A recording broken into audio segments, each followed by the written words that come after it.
Hello everybody, welcome back to my channel. I hope you're ready for some ramblings and unboxings. I'm your host Rhiannon. Today, which also by the way, happy new moon in Aquarius or in Capricorn if you are following Real Skies True Sidereal. I got an exciting package that I want to unbox. But the thing is I can't remember. I started following quite a few new people lately, and I seen this in one of their, I think it was, their coffee house. I think it was somebody's VR to Amidst the Grays coffee house, tarot hashtag, but I can't remember whose, and I really want to give you a shout out, but I honestly have watched so many videos I don't remember. But I ordered it off of Etsy almost immediately. I don't know how I missed it. I must have missed the Kickstarter, never had heard of it. But today we're going to be unboxing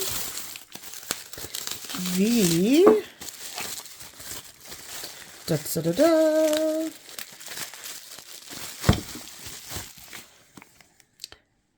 Tarot Disassembled. And I just thought this was such a cool idea and a unique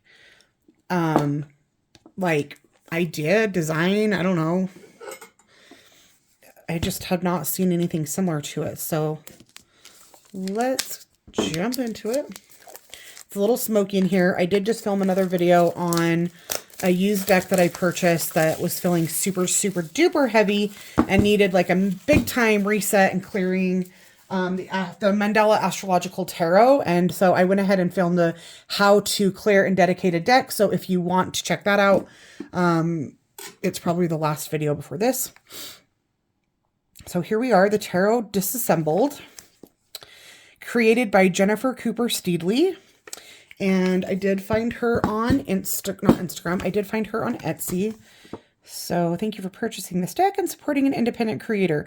I truly hope that you enjoy working with this as much as I enjoyed creating it. With gratitude, Jen. And it did come with a little sticker, the Chariot, love that. Probably have to give that to my daughter because she's a Cancer and that's her card. Loved the yellow. You got to choose between the colors, I think. You guys, I don't know. I have ordered quite a few decks this month. They're not all here yet, but I feel like I did get a color choice on this, but don't quote me on that. Okay, let's see. In the inside of the box, I don't want to break it. It says, may these cards be a reflection of your own radiant light, the lovingly it's hard to read when you can't open the box all the way, and I don't want to rip it open. May these cards be a reflection of your own radiant light and lovingly illuminate your path, much like the light of the sun. So that's very sweet. Okay, so here's the back of them, which is just gorgeous. Red gilded, but again, I'm pretty sure you get to choose between this and a red box. So maybe the red box has yellow gilding and the yellow has red. I'm not sure. I could have literally made all of that up. So again, don't quote me. So what's cool about this deck is it deconstructs. It's like, what do they call it in the foodie world, where they make a dish, but it's deconstructed. I think that's what this kind of is, a deconstructed tarot. So you have all the components, you have all the individual symbols, and then you put it together, right? And I think that it's going to help maybe some people that are trying to learn symbolism when you break it apart. We've got the yellow sack, we've got the rose, the white rose, we've got the white sun, this feather, which I'm trying to even think right now. I actually don't really remember the feather that prominently. So let's grab, for the sake of the argument, let's grab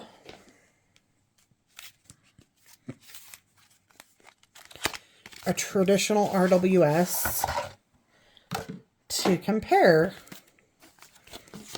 I should have had it in order, and I definitely don't. I love this giant deck. I at least think that the major arcana are all together for the most part.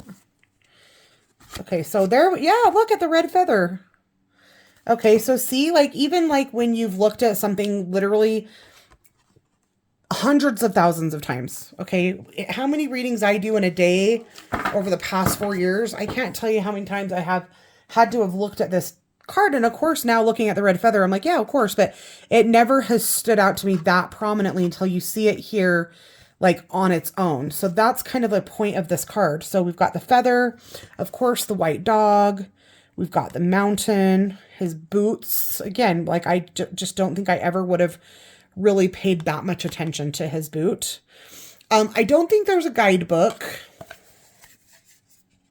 I don't know if she's got one coming out, but for me personally, the book that I love the most that really helps me with symbolism and the tarot, and it's an older book, and I keep it here under my desk, but I can't access it without going around my desk. So hold on. I love the Complete Guide to Tarot by Eden Gray for symbolism. So for instance, if we go to the Fool here we have a youth about to step off the edge of a precipice. He symbolizes the life power before it enters into manifestation. Therefore, he represents inexperience which certainly can be foolish. He faces northwest, the direction of the unknown. The sun behind him is still rising, for the spiritual sun never reaches its zenith. If it did, it would not descend and decrease in power. The wand over the youth's shoulder, which she didn't show us the wand, so that's something that she missed, but that's okay. The wand over the youth's shoulder is the symbolism of will, and tied to it is a wallet, which is the bag, which is the yellow bag, right? They call it a wallet. Most people call it a satchel. That is thought to carry universal memory and instinct. So see, she's breaking down the symbolism. The sign of the eagle on the wallet betokens virile strength and is also associated with the zodiac sign Scorpio. That's so cool. So that just answers to me in the unboxing that I just did on the Fool card. I've only ever known that the Fool represents the element of air. I didn't ever know that it was associated with Scorpio. And I was like trying to figure it out, and this just fucking answered that. And I swear, I've read this book so many times, it's falling apart. And you always are going to miss things, you guys. You're not going to be able to absorb everything like at all times, right? So anyway, if you really want a good book that breaks down symbolism, it's written in an older vernacular. So, you know, like just understand it's not a modern book, but it's talking about traditional symbolism in a traditional way. So I love that. So you can see here, it just breaks down all of the, not all, but most of the symbolism of that card, right? How fun is that? So there's the Fool. And then we have the Magician. So of course we've got the sword, the pentacle, the wand, and the cup. That's the main symbolism, and the table, and he has all the tools that he needs to do, you know, his job, right?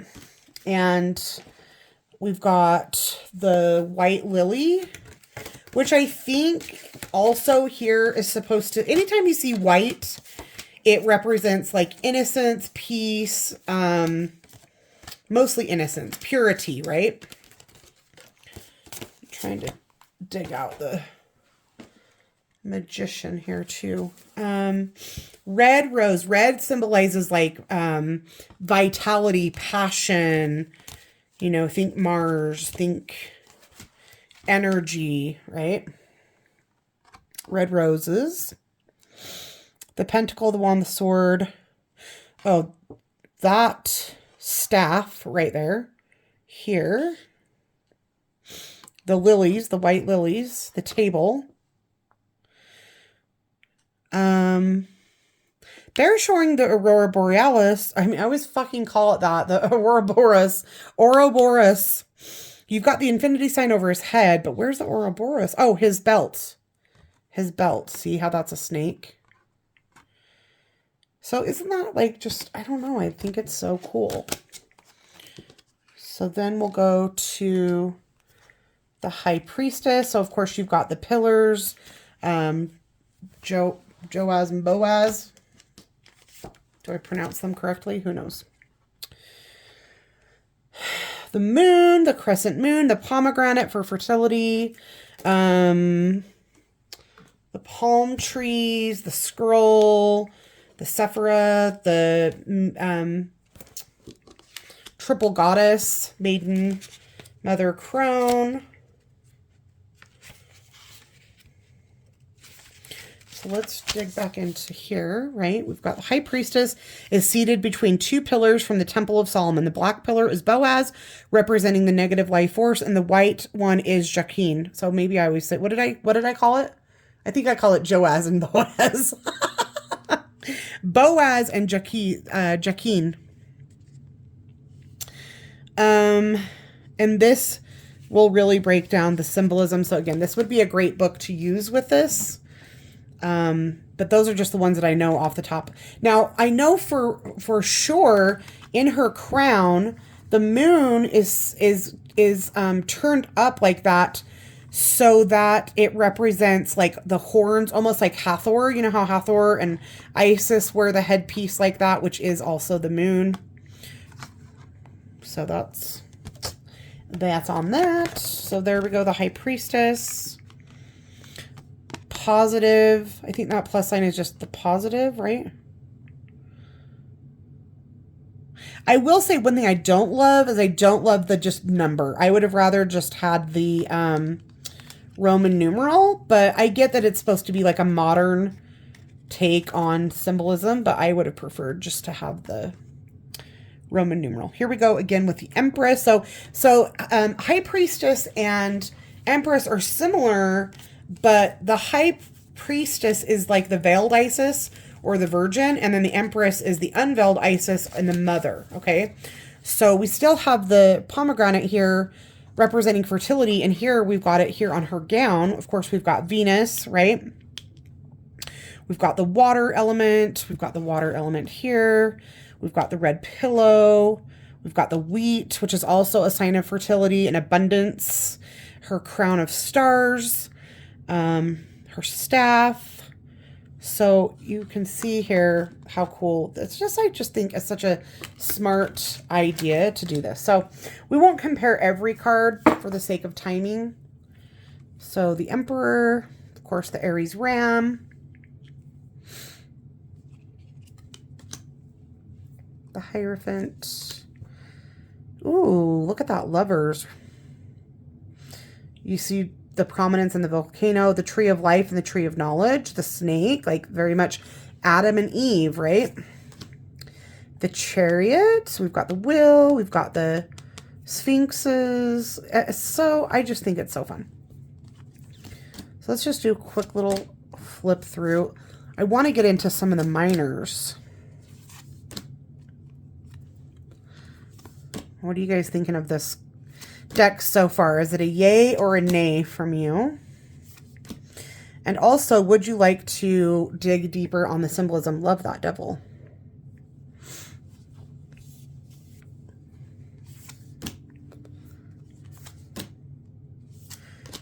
I did a deep dive series of classes on the major arcana for symbolism last year, but I totally undersold myself because I underestimated how long it was going to take. I thought I could do like the entire major arcana in one class. I literally got to 3 cards in like 3 hours because that's how in depth we went. And it was great, but like, that's just not like, I'm not being compensated for $20 a person. There's like 4 people and it takes me 3 hours. No. And then there was 22 major arcana.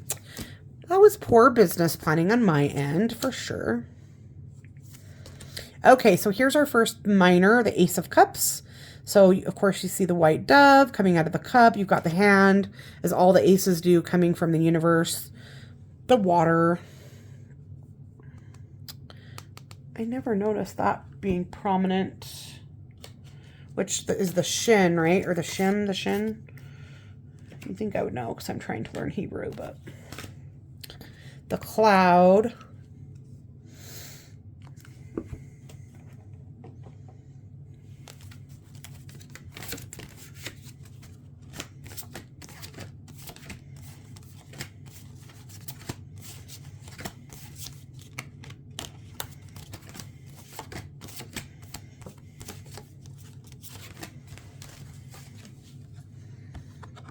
So here's the Ace of Cups.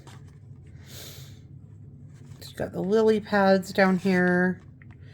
The lotuses are all, would be very easy to miss, especially like this is a giant card. Imagine if this is like the normal size card. You really are going to miss some of the symbolism, right?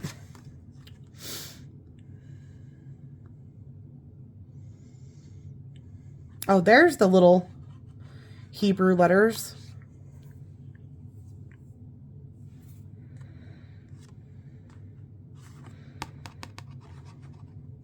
The wafer.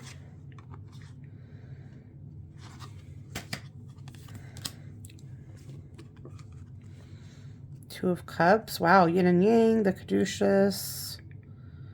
Actually kind of prefer this one. That's got, to me, that I'm like, damn, I didn't realize there was that much symbolism in that card.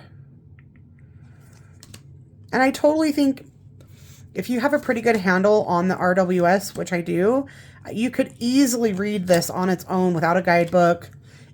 For me, it just brings that energy through so clearly and proves how important symbolism is, which is why I do like to stick to RWS, because I just like the consistent symbolism.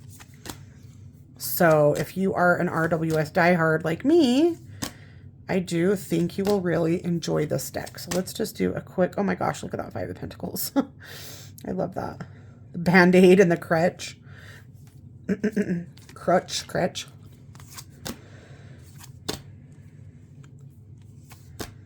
That's giving Home Depot vibes.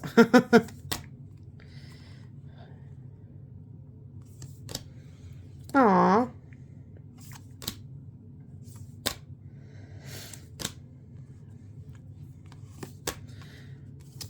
What's your favorite card?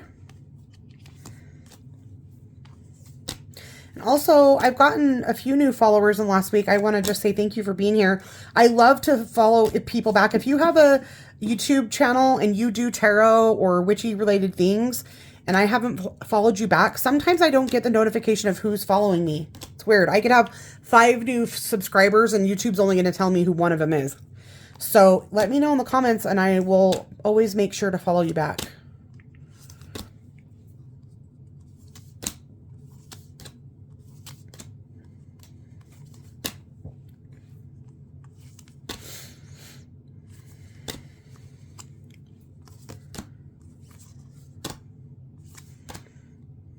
Another Band-Aid.